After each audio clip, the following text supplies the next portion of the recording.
శతాబ్ది ఉత్సవాల్లో చీఫ్ మోహన్ భగవత్ చాలా కీలకమైన వ్యాఖ్యలు చేశారు. గతంలో రిటైర్మెంట్ గురించి ప్రస్తావించినప్పుడు అది మోదీ గురించే మాట్లాడారు మోహన్ భగవత్ అని అనుకున్నాం, పెద్ద చర్చ జరిగింది. కానీ నేను రిటైర్ కావాలని ఎవరికీ చెప్పలేదు అని కామెంట్ చేశారు. దాంతోపాటు భారతీయ జనతా పార్టీతో సంఘర్షణే తప్ప తగాదాలు లేవు అండ్ పాలనను ఆర్ఎస్ఎస్ కంట్రోల్ చేయదు అంటూ చాలా కీలక వ్యాఖ్యలు చేసిన పరిస్థితి. సో మోహన్ భగవత్ చేసిన వ్యాఖ్యల మీద మీ విశ్లేషణ. ఆర్ఎస్ఎస్ ఏర్పడి 100 సంవత్సరాలు పూర్తయిన సందర్భంగా ఆయన మీడియాతో మాట్లాడడం జరిగింది. ఈ మీడియాతో మాట్లాడేటప్పుడు మోహన్ భగవత్తో చాలా దేశంలో ఎన్నో పరిస్థితుల మీద ఆర్థిక, సామాజిక, రాజకీయ, దౌత్య, మన ఫిలసాఫికల్ అంటారు తాత్విక విషయాల మీద కూడా ఆయన మాట్లాడడం జరిగిందనమాట.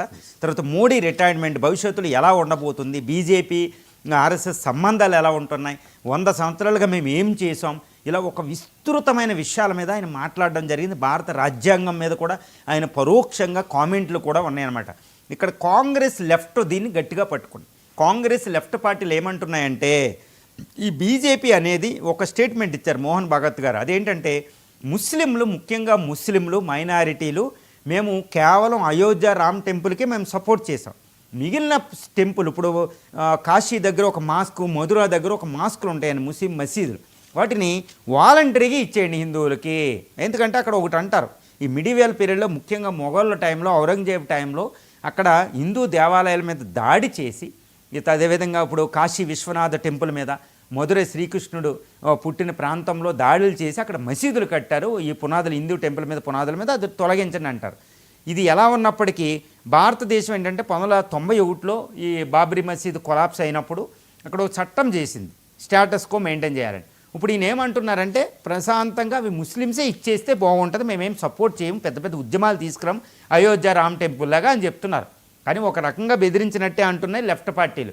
సో లెఫ్ట్ పార్టీలు ఏమంటున్నాయంటే కాంగ్రెస్, బీజేపీ గత 11 సంవత్సరాల మోడీ పాలనలో ఎన్నో విపత్కర పరిస్థితి, దేశం ఎన్నో సమస్యలు ఎదుర్కొంది, ఆర్థిక వ్యవస్థ బాగాలేదు, ఇది బాగాలేదు, దౌత్యం బాగాలేదు, ఇది బాగాలేదు.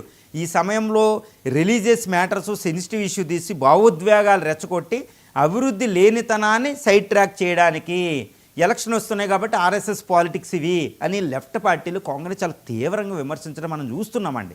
ఇది జరిగింది. ఇక రెండోది ఏంటంటే ఈయన ఒక మాట మార్చేశాడని జైరాం రమేష్ చెప్తున్నారు. ఇదే మోహన్ భగవత్ గారు కొన్ని నెలల క్రితం ఎవరైనా 75 సంవత్సరాలు నిండితే రిజైన్ చేయాలి, ఇంక్లూడ్ నేనుకున్నాను అనుకుంటూ ఓ స్టేట్మెంట్.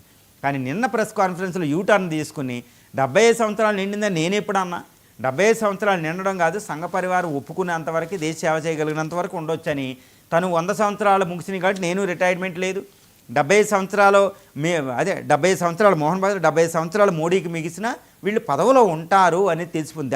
దీనివల్ల ఏంటి అంటే మోడీ కంట్రోల్ సంఘ పరివారం మీద ఉందా అనేది మనం తెలుస్తుంది. ఎందుకంటే మోడీ కంట్రోల్ చేయడం కాదండి, మోడీకి ప్రజాదరణ ఎక్కువ ఉంది, మోడీని రిప్లేస్ చేయడం కుదరదు. కాబట్టి మోడీనే ప్రధానిగా మనం కొనసాగిస్తాం అంటే 2029 వరకు ప్రధాని మోడీయే ఉంటారు అని మోహన్ భగవత్ గారు చెప్పకనే చెప్పాడేశారు. ఎందుకంటే మోడీకి తిరుగులేదు నాయకత్వం బీజేపీ మీద. 2 బీజేపీని మేము ఆదేశించాం, బీజేపీని సహకారం చేస్తామని చెప్పారు. అది మనం ఒప్పుకోకపోవచ్చు. ఎందుకంటే ఇప్పటికీ సంఘ పరివారు తర్వాత ఆర్ఎస్ఎస్, విహెచ్పీలు నిర్ణయించకుండా మినిస్టర్ కూడా అక్కడ నామినేట్ గారు బీజేపీలు అనేది ఒకటి ఉంటుంది. మరి ఇప్పుడు చెప్పింది ఈయన విరుద్ధంగా మాట్లాడారు, దాన్ని లెఫ్ట్ కాంగ్రెస్లు విమర్శిస్తున్నాయి. ఇక రెండో విషయం ఏంటంటే ఈ దౌత్య విధానం, ఈ టారిఫ్లు విధించడం మంచిది కాదు అమెరికా, కానీ టారిఫ్లు ఇవి అనకుండా ప్రెషర్ ఉండకూడదన్నారు. అది అద్భుతమైన స్టేట్మెంట్. అది ప్రతి ఇండియన్స్ కోరుకునే దాని మీద పూర్తి ఈ ఆర్ఎస్ఎస్ మాట్లాడే హక్కు కూడా అక్కడ ఉంటుంది. తర్వాత గత 100 సంవత్సరాలుగా మేము పొలిటికల్ ప్రతి పార్టీకి స్వతంత్రం తర్వాత ప్రతి పార్టీ, బీజేపీకే కాదు ప్రతి పార్టీకి మేము సపోర్ట్ చేసామంటారు. అంటే కాంగ్రెస్ అధికారంలో ఉన్నప్పుడు సపోర్ట్ చేశారా, బీజేపీ అధికారంలో ఉన్నట్టు సపోర్ట్ చేశారని చూసుకోవాలి. మరి ఎమర్జెన్సీ టైంలో ఇందిరా వాళ్ళ మీద నిషేధం విధించడం జరిగింది. మహాత్మా గాంధీ మరణం తర్వాత కొన్ని సంవత్సరాల పాటు నిషేధం ఉంది. తర్వాత బాబ్రీ మసీద్ డిమాలిషన్ తర్వాత కొన్ని నెలలు, 1 సంవత్సరం వరకు పివి నరసింహరావు నిషేధించారు. మరి కోఆపరేట్ చేసి ఉంటే ఎలాగా అనేది ఒక పెద్ద విషయం అనమాట. ఆర్ఎస్ఎస్ మీద ఇప్పుడు లెఫ్ట్ కాంగ్రెస్లు ఈ విషయం మీద క్రిటిసైజ్ చేస్తున్నాయి. ఎందుకంటే బాబ్రీ మసీదు కొలాప్స్ అనేది, డిమాలిష్ చేయడం అనేది భారతదేశంలో 6 రాష్ట్రాల్లో రాష్ట్రపతి పాలన విధించవలసినంత విపత్కర పరిస్థితిని క్రియేట్ చేసింది. తర్వాత దేశ విభజన తర్వాత అతి ఎక్కువ మత కలహాలు జరగడానికి 1992లో. సో ఇలాంటి టైంలో కోఆపరేషన్ ఉందా, ఇవన్నీ మనం చూస్తే ఇక్కడ లెఫ్ట్ కాంగ్రెస్లు తీవ్రంగా విరుచుపడుతున్నాయి అన్నమాట మోహన్ భగవత్ గారి మీద. కానీ ఏదేమైనప్పటికీ ఆర్ఎస్ఎస్ తన 100 సంవత్సరాల మొత్తం కాలంలో దేశానికి చాలా పెద్ద సేవ చేసింది. ప్రైమ్ మినిస్టర్ మోడీ గారు కూడా ఒకటే అంటున్నారు, ఇది వరల్డ్స్ లార్జెస్ట్ ఎన్జిఓ అనేది ఆయన మాట్లాడడం, అది రెడ్ ఫోర్ట్ నుంచి మాట్లాడడం జరిగింది. ఇప్పుడు అంటే ఆర్ఎస్ఎస్ నుంచి ఉద్భవించిన సంఘ జనసంఘ్ 1977 వరకు 77 వరకు, తర్వాత జనసంఘ నుంచి ఆర్ఎస్ఎస్ ద్వారా వచ్చిన బీజేపీ 1980 నుంచి ఉన్న బీజేపీ ఈరోజు దేశాన్ని పరిపాలిస్తుంది.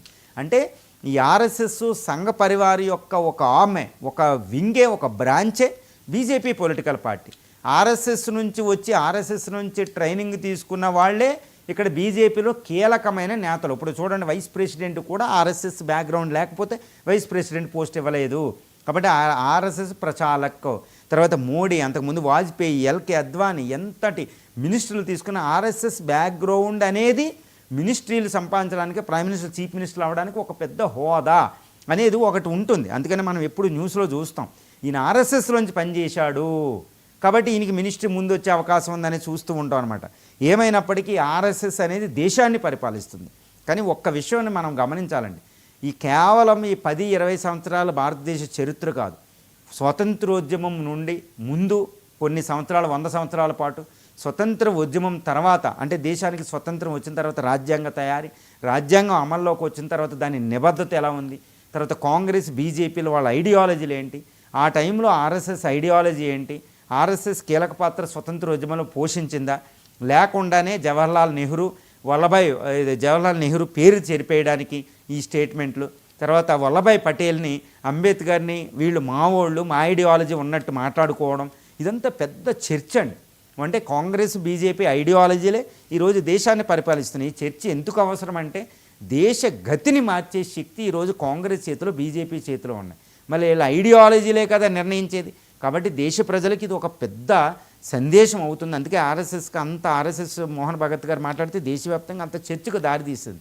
ఇదంతా తెలియగలిగితేనే ఓటరు కూడా ఎవరు ఇంపార్టెంట్ అని నిర్ధారించుకుంటే, ఎందుకంటే భారత భవిష్యత్తు 2047 నాటికి నిర్ధారించే శక్తి, గతిని మార్చే శక్తి బీజేపీ, అదేవిధంగా కాంగ్రెస్ పార్టీలదే. కాబట్టి వాళ్ళ పార్టీలు ఏమనుకుంటున్నాయని దేశానికి అంత అవసరం. బంగ్లాదేశ్ నుంచి చొరబాటు